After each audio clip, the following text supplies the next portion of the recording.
قد جاءت رسل ربنا بالحق الصلاة والسلام على النبي الأمي المكي المدني القرشي الهاشمي الأبتهي التهامي مولانا ومولى الثقلين جد الحسنين أبي القاسم المجتبى محمد.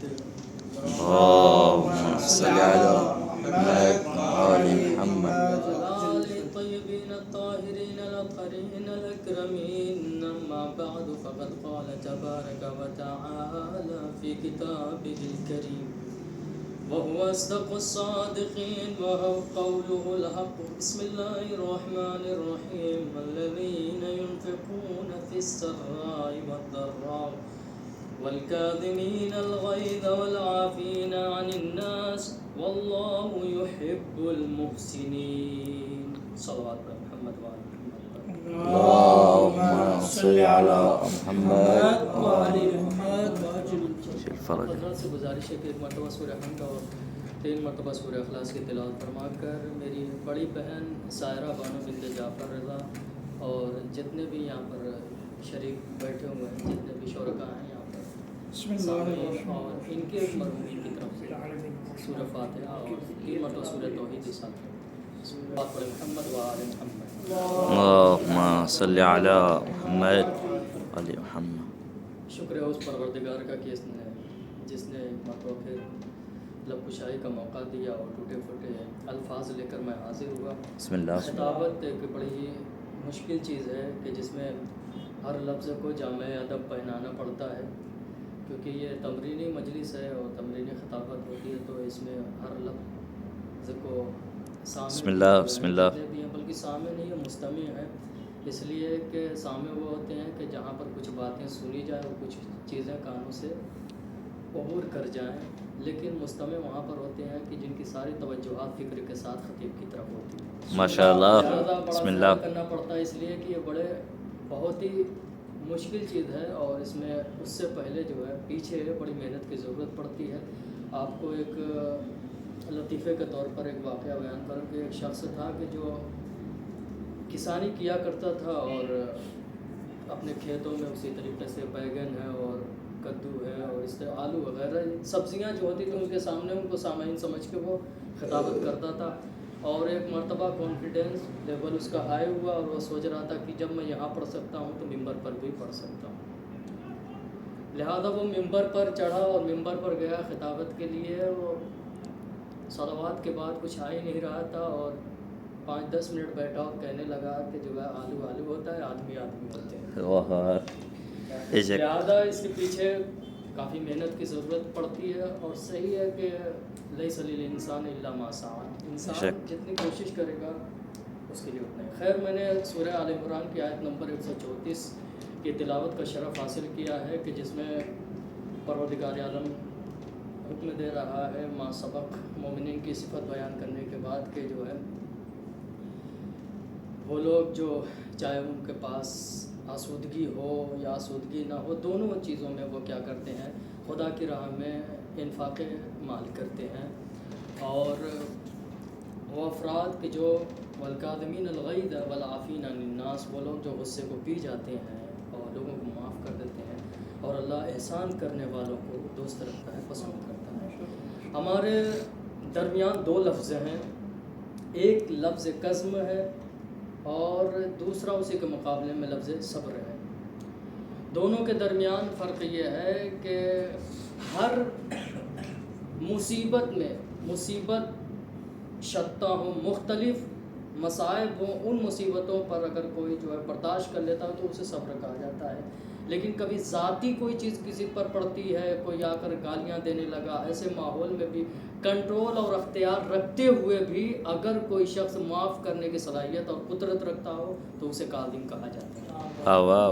سبحان اللہ. تو ہر چیز، اس کا مطلب یہ ہے کہ ہر قزم صبر ہو سکتا ہے لیکن ہر صبر قزم نہیں ہو سکتا. منطقی اعتبار سے کون سی نسبت پائی جاتی ہے؟ عموم خصوص مطلق. عموم و خصوص و مطلق کی نسبت دونوں کے درمیان پائی جاتی ہے. تو اس کا مطلب یہ ہے کہ انسان، ہر شخص اگر چاہے زیادہ تر افراد اگر چاہیں تو وہ صابر بن سکتے ہیں، لیکن گنے چنے افراد کاظم بن سکتے ہیں، لیکن ان میں بھی ہر ایک کو یہ عہدہ نصیب نہیں ہوتا۔ یہ قوت، یہ طاقت اگر خدا کی طرف سے خدا داد ہوتی ہے تو پھر یہ صفت انسان کے اندر ہوتی ہے۔ ہمارے 7ویں امام کے چونکہ یہ شہادت کی شب ہے، ایک واقعہ آپ کو بیان کروں کہ مدینے میں ایک شخص تھا کہ جس کے بارے میں امام نے سن رکھا تھا کہ وہ برابر علی اور اولاد علی پر سب و شتم کرتا ہے اور برابر ان کو گالیاں دیا کرتا ہے۔ امام ایک مرتبہ اس سے ملاقات کے لیے گئے تو کیا دیکھا کہ اس وقت وہ محو زراعت ہے، کھیتی کر رہا ہے۔ امام اس کے نزدیک گئے اور نزدیک جانے کے بعد کہا کہ کیا کر رہے ہو؟ کہا کہ کھیتی کر رہا ہوں۔ کہا کہ اس میں کتنا خرچ کیا؟ اس نے جو بھی بتایا ہے 200 درہم، جو بھی جتنے بھی بتائے ہوں۔ اس کے بعد کہا کہ تم نے مال خرچ کیا ہے، اس سے زیادہ تمہیں فائدہ ہو سکتا ہے؟ تو کہا ہاں امید ہے۔ اس کے بعد امام نے بجائے اس کے کہ اس کو جو ہے کوئی توبیخ کرتے اور اس کی ملامت کرتے، امام نے کہا اس کا دوگنا نکال کے جیب سے دیا، اپنی جو بھی ہے تھیلی سے دیا، اور دینے کے بعد وہاں سے بغیر کچھ کیے ہوئے کہا کہ یہ جتنا تمہارا آمدنی ہونے والی تھی اس سے زیادہ میں نے تمہیں دے دیا۔ یہ دیکھنے کے بعد جو وہ شخص جو ہے، جو سب سے بڑا امام کا دشمن تھا، جو گالیاں دے رہا تھا، اب وہ اس سے بڑا محب کوئی اس روئے زمین پر نہ تھا۔ اس کا مطلب یہ ہے کہ 2 طریقے سے حکومت کی جاتی ہے، ایک تلوار کی حکومت ہوتی ہے، ایک کردار کی حکومت ہوتی ہے۔ دونوں حکومتوں میں فرق یہ ہے کہ جب تک صاحب تلوار زندہ رہتا ہے اس کی پیکر پر یعنی جسموں پر حکومت باقی رہتی ہے، لیکن جب تک صاحب کردار رہے یا نہ رہے اس کی جسم تو کیا کیا روح کے اندر اور فکروں پر بھی اس کی حکومت کیا۔ اس کا مطلب اور اگر لفظوں کو بدل کر یوں کہہ دیا جاؤں کہ تلوار کی حکومت زوال پذیر ہوتی ہے، لیکن کردار کی حکومت لازوال ہوتی ہے۔ لہذا اگر دائمی حکومت چاہیے تو کردار سے حکومت کیجئے۔ نہ جانے کتنی تلوار کے ذریعے سے حکومت کرنے والے آ گئے لیکن سب کے سب ختم ہو گئے اور اپنے قبروں کے جہنم میں چلے گئے، لیکن جو صاحبان کردار تھے وہ آج تک زندہ ہیں۔ نہ جانے وہ گمنام تھا جو 300 ساڑھے 300 سال زندگی بسر کرنے والا تھا، فارس سے کہیں کبھی یہودی بنا، کبھی عیسائی بنا، کبھی کوئی مذہب قبول کیا، مگر جب اسے صراط مستقیم نظر آیا تو آ کے اگر کہیں ٹھہرا تو سیدھے در علی پر ٹھہرا، اور پھر ایسا بنا کہ فارس سے سلمان فارسی بنا، اور جب اعلیٰ کردار 10ویں درجے تک پہنچا تو منا اہل البیت۔ ماشاء اللہ۔ تو ہر کس و ناقص کو یہ عہدہ، یہ شرف حاصل نہیں ہوا کرتا ہے۔ امام صرف اسی متعلق نہیں، امام جتنے چاہنے والے ہوتے ہیں سب سے باخبر ہوتے ہیں، وہی امام ہوتا ہے۔ اگر کوئی بے خبر ہو جائے تو پھر وہ امام نہیں ہو سکتا۔ بھائی وہ امام کیسے ہو سکتا ہے کہ جو اتنا بے خبر ہو کہ صبح کی 4 رکعت پڑھا دے اور کوئی اعتراض کرے تو کہے کہ 2 اور پڑھا دے؟ امام ایسا نہیں ہوتا ہے۔ امام ایسا جمعے کی نماز جمعے کو ہی پڑھائے گا، یہ نہیں کہ علی کا لشکر اگر چڑھائی کرنے والا ہے تو خوف سے جو ہے بدھ کوئی پڑھ کے نکل لے۔ ماشاءاللہ۔ تو امام حالات اور سارے اپنے چاہنے والوں کے جو بھی ہوتے ہیں ان کے احوال سے وہ کیا ہوتے ہیں، باخبر ہوتے ہیں۔ آپ کو ایک واقعہ سناؤں کہ یہ نشاپور کا واقعہ ہے کہ وہاں ایک ابو جعفر نامی شخص تھا کہ جو امام کے مریدوں میں سے تھا اور امام سے ملاقات کرنے کے لیے جاتا بھی تھا، اور وہ منتخب تھا کہ کچھ مال جو ہے جمع کرے اور امام کی خدمت میں خمس وغیرہ کے مال جو بھی ہوتے ہیں وہاں تک وہ ان کو پہنچائے۔ ایک مرتبہ امام کے چاہنے والے جو نشاپور میں تھے وہ جمع ہوئے، اور اکٹھا ہونے کے بعد انہوں نے کافی تعداد میں، وافر تعداد میں انہوں نے مال جو ہے مہیا کیا، تیار کیا۔ ابو جعفر کی خدمت میں آئے اور کہا کہ جو ہر سال تم امام کی خدمت میں جا رہے، جب جانا تو ہماری طرف سے امام کی خدمت میں یہ تحفہ بھیج لینا، یہ تحفہ پہنچا لینا ہماری خدمت۔ کہہ رہے کہ راستے سے ہی جا رہے تھے، جاتے جاتے جو ہے ایک ضعیفہ سے ملاقات ہوئی کہ جس کا روضہ آپ جائیں گے ایران میں تو کبھی دیکھیں گے، شتیتا، بی بی شتیتا کے نام سے ان کا روضہ مشہور روضہ ہے، جہاں پر جو ہے زائر زیارت کے لیے جاتے ہیں اور اپنی حاجات وہاں سے پاتے ہیں، ان کی وہ حاجات ان کی جو ہے پوری ہوتی ہے وہاں سے۔ کہتے ہیں کہ راستے میں ملی اور اس کے بعد کہا کہ کہاں جا رہے ہیں آپ؟ کہا کہ جو ہے میں موسیٰ ابن جعفر کی خدمت میں جا رہا ہوں یہ مال پہنچانے کے لیے۔ کہا کہ جب مال پہنچانے کے لیے جا رہے ہیں تو یہ مال میری طرف سے پہنچا دیجیے گا۔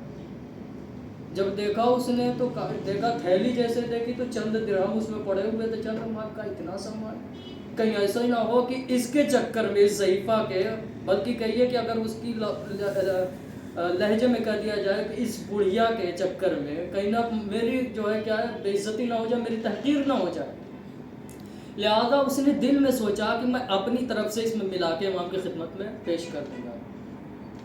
تو بی بی جیسے ہی وہ سوچ ہی رہا تھا کہ یہ شتیتا، بی بی شتیتا نے جو ہے کہا کہ شاید تم سوچ رہے ہو کہ بہت کم مال ہے، تمہاری تحقیر ہو جائے گی، جاؤ لے کر جاؤ، امام میرے حال سے واقف ہے، امام میرے حال جانتے ہیں کہ میں کس حال میں ہوں، امام اسے قبول کر لیں گے۔ اب وہ شخص وہاں پر پہنچا اور پہنچنے کے بعد جو ہے امام کی خدمت میں اس نے جو ہے سارے جو ہے تحائف جو دیے گئے تھے سارے پیش کیے، اور اس کے بعد جو ہے امام جو ہے سب کو رکھ دو ہوتا ہے نا کہ کچھ چیزیں لاتے ہیں، ہاں ادھر رکھ دو ادھر رکھ دو، کچھ چیزیں ہوتی ہیں کہ کچھ کھڑے ہو کے استقبال کرتے ہیں اور اس کو لیتے ہیں، یعنی مال کی اہمیت کیا ہوتی ہے یہ بتانا چاہتا ہے، اور تحفہ لینے والا کہ تحفے کی قیمت کیا ہے۔ سارے مال آتے رہے، یہاں رکھ دو یہاں رکھ دو، غلام سے یہاں رکھ دو یہاں رکھ دو، لیکن جب بی بی شتیتا ان کا مال جب پہنچا، کہا کہ وہ مال لے کر آؤ کہ جو شتیتا نے پہنچایا تم تک، وہ مال مجھے دو جو شتیتا نے تم تک پہنچایا ہے۔ کہتے ہیں کہ اس کے بعد جو ہے انہوں نے پہنچایا اور امام نے جو ہے 100 درہم نکالے، کہا کہ یہ شتیتا تک پہنچا دینا، ایک کپڑا ایک پارچہ نکالا اور اس کے اوپر کچھ عبارت لکھی اور اس متن کے ساتھ جو اس کے سپرد کیا، کہا کہ جو ہے کچھ دنوں میں وہ شتیتا اس کا انتقال ہو جائے گا، وہ دنیا سے دار فنا سے دار بقا کی طرف کوچ کر جائے گی، اس سے یہ کہنا کہ جب وہ مرے تو وہ وصیت کر کے مرے کہ اس کپڑے کو بھی اس کے کفن میں رکھ کے اس کو دنوں کے بعد ایسا ہی ہوا، اس نے سارے کچھ وہ جو امام نے کہا تھا اس پر عمل کیا، اور اس کے بعد جو ہے شتیتا کی خدمت میں پیش کیا، اور شتیتا نے بھی وصیت کر دی، اور وصیت کرنے کے بعد حسب وصیت اس کو سارا کچھ اسی طریقے سے تدفین وغیرہ اس کی ہو گئی، اسی طریقے سے جو ہے اس کا غسل ہوا، کفن ہوا۔ اب تدفین کے لیے راستے سے لے کر جا رہے تھے تو وہ کیا دیکھا، ابو جعفر نے کیا دیکھا کہ شتیتا کی تشییع جنازہ میں امام موسیٰ کاظم علیہ السلام بھی تشریف لائے ہوئے ہیں، امام بھی تشریف لائے ہوئے تھے۔ اس کے بعد جب تعجب میں دیکھا ابو جعفر کو تو کہا ابو جعفر تعجب نہ کرنا، میرا چاہنے والا دنیا کے کسی کونے میں مر جائے میں کبھی بے خبر نہیں ہوتا، اسے اکیلا نہیں چھوڑتا، یاد رکھیے جس کی تشییع جنازہ میں امام شامل ہو جائے تو اس کی قبر میں کبھی بھی جو ہے کیا ہے کوئی مشکل نہیں آ سکتی۔ یہ امام کبھی بے خبر نہیں ہوتے۔ امام 28 ہجری میں امام کی ولادت ہوئی، 83 ہجری میں ان کی شہادت ہوئی، مدت امامت 35، اور اس کے بعد والدہ کا نام حمیدہ۔ امام نے اتنے سارے خصائص اور اتنے سارے ان کو شرف اور عظمتیں ان کو بخشی تھیں، کیوں؟ اس لیے کہ یہ منصوص من اللہ تھے، اور ان کی سانسیں بھی اگر ہوتی تھی تو اللہ کے لیے، جو بھی ہوتا تھا ہر کام ان کا خدا کے لیے ہوتا تھا، ورنہ کون ایسا اگر خدا کے لیے نہ ہوتا تو اتنا اختیار، اگر خدا کے لیے نہ ہوتا تو 14 سال تک قید کے اندر زندگی گزارنا۔ ہم صرف تصور کرتے ہیں، ہم نام سنتے ہیں نا، ہم یہ سنتے ہیں کہ جو ہے امام کو قید میں رکھا گیا تھا، امام کو ہم جب ہندوستان یا پاکستان میں تھے تو ہم نے بھی سنا تھا کہ امام نقی علیہ السلام کو قید خانے میں رکھا گیا تھا، لیکن جا کر کبھی دیکھیے سجن امام نقی علیہ السلام، جا کر دیکھیے، آپ کی ہمت نہیں ہو پائے گی کہ وہاں جہاں امام کو رکھا گیا تھا، امام کو جہاں رکھا گیا تھا، انسان جاتے ہوئے ڈرتا ہے وہاں تک، کیوں؟ اس لیے کہ انسان سیدھا نہیں جا سکتا، یہاں تک کہ ایک ایسا مقام بھی ہوتا ہے کہ سونے کی کیفیت ہوتی ہے، اتنا جھکنا پڑتا ہے پھر جا کے وہاں پہنچتا ہے، وہاں جائیں گے تو ایک سوراخ آپ کو نظر آئے گا، جانوروں کی طریقے سے پھینک کر امام کو دیا جاتا تھا۔ امام پنجوں کے بل بیٹھا کرتے تھے، کانٹے دار بنا ہوا ہے ویسے بیٹھتے تھے، تو یہی سوچئے کہ امام کو سجن ایک نہیں تھا، امام موسیٰ کاظم علیہ السلام کو کئی قید خانے میں منتقل کیا گیا، ایک قید خانے سے دوسرے سے تیسرے، اسی طریقے سے تقریباً 7 قید خانے تبدیل کیے گئے تھے، کیوں؟ اس لیے کہ امام کی عبادت کا یہ عالم تھا، امام کی زہد اور تقوی کا سجود طویل سجدوں کا یہ عالم تھا کہ داروغہ زندان جو ہے ان کی طرف میلان کھا جاتے تھے، ان کی طرف رجحان کھا جاتے تھے، اور اس کے بعد جو ہے وہ کیا ہے، خود جو ہے جو امام کے دشمن بن کر آتے تھے، امام پر ظلم کرنے کے لیے آتے تھے، وہ امام کی گرویدہ ہو جاتے تھے اور پھر وہ بھی عبادت میں مصروف ہو جاتے تھے۔ لیکن ایک ایسا قید خانہ تھا کہ جس کے داروغہ کو سندھی ابن شاہب کہا جاتا ہے کہ وہ ملعون نہایت ہی، جب جابر ظلم و استبداد کرنے والا، ذرا بھی اس کے اوپر اثر نہیں ہوا۔ امام کا ایک چاہنے والا جسے مسیب کہا جاتا ہے، تاریخ نے مسیب بتایا ہے کہ جب وہ امام سے ملاقات کرنے کے لیے گئے تو سندھی ابن شاہق چونکہ اس قید خانے کا جسے کہا جاتا ہے مین ہوتا ہے، اس نے اذن لینی پڑتی ہے، کسی طریقے سے وہ اذن دینے پر تیار نہیں ہوا، دوسرے کے ذریعے سے وہ مسیب جو ہے انہوں نے اس کو پیسے وغیرہ دے کر کام میں مولا سے ملاقات کو کہا کہ مستقیماً میں ملاقات نہیں کرا سکتا، ہاں میں تمہاری ملاقات اس طریقے سے کرتا ہوں، وہاں ایک دریچہ ہے اس کے ذریعے سے تم امام سے بات کر سکتے ہو اپنے امام سے۔ وہ شخص گیا، مسیب گئے، اور مسیب جانے کے بعد دیکھ رہے ہیں قید خانے میں کوئی نظر نہیں آ رہا ہے، قید خانے کے اندر کوئی نظر نہیں آ رہا ہے۔ ایک مرتبہ مسیب نے جا کر پوچھا کہ آخر امام میرے کہاں ہیں؟ کہا کہ یہ وہ جو سفید سا کپڑا نظر آ رہا ہے اس میں تمہارے امام ہیں۔ امام کو کی کیفیت ایسی تھی کہ گوشت ان کے ختم ہو گئے تھے، جسم کے اندر ہڈیاں ہی ہڈیاں بچی ہوئی تھی، یہ کیفیت کہ چادر اور جسم میں فرق نظر نہیں آ رہا تھا۔ مسیب اپنے امام کے حال پر گریاں کر رہے تھے، زار و قطار رو رہے تھے کہ ہائے میرا امام کس حالت میں۔ اسی قید خانے میں اس نے دم توڑ دیا 14 سال کے بعد، اور اس کے بعد جو ہے سندھی ابن شاہق نے اعلان کیا، حمال کو جو ہے حکم دیا کہ وہ جو ہے امام کا جنازہ اٹھائے۔ کتنی غربت کا جنازہ ہے، کتنی غربت کا، اب بھی فی الحال غربت کا اتنا جنازہ ہے کہ گھر والے موجود نہیں ہیں، مزدور ہے، ایک مزدور اٹھانا چاہ رہا تھا امام کی میت، مگر امام کی میت کو اٹھا نہیں پایا۔ کیوں؟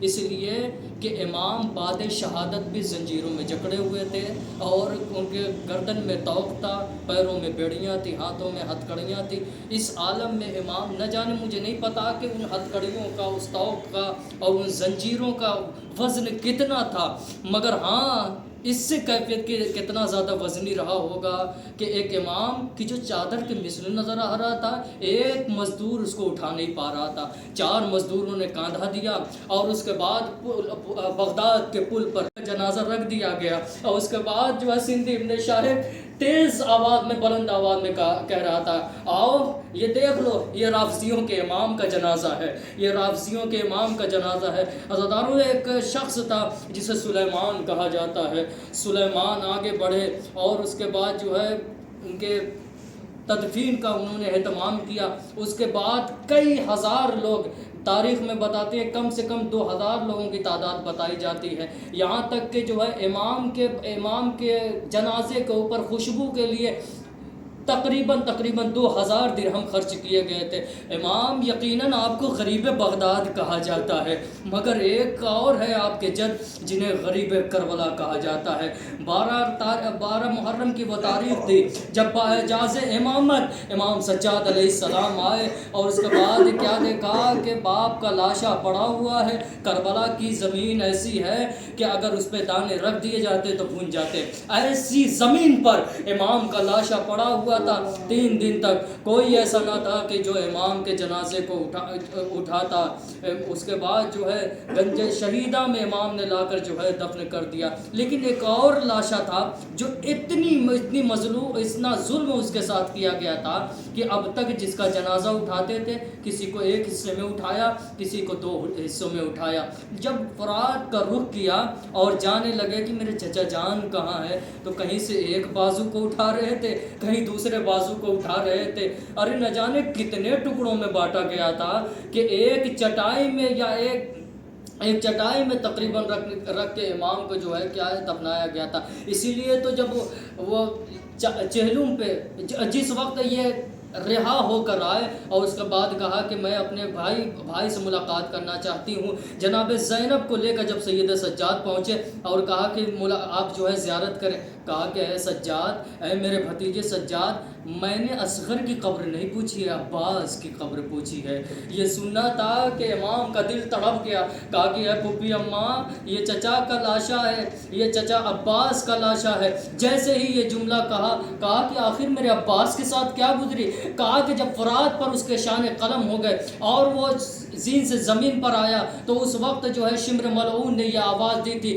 کون ہے جو علی سے بدلہ لینا چاہتا ہے. کہا کہ ہاں ہم علی سے بدلہ تو لینا چاہتے ہیں، مگر علی ہیں کہاں کہ اس سے بدلہ لیں. کہا یہ تصویر علی عباس موجود ہے، آؤ علی کا بدلہ جو بھی لینا علی سے بدلہ جو بھی لینا چاہتا ہے وہ آئے اور عباس سے بدلہ لے لے. عزادارو، جس کے ہاتھ میں جو تھا، کوئی نیزے سے مار رہا تھا، کوئی تلوار سے مار رہا تھا، اتنا کہ وہ عباس جو جب گھوڑے پر بیٹھتا تھا تو اس کے قد کی وجہ سے اس کے پیر زمین پر خط کھینچتے تھے، مگر جب اس کی قبر بنی تو اس کے برابر بنی جو جھولے میں اور پالنے میں جھولنے والا تھا. علی اصغر کے برابر علی عباس کی قبر بنی.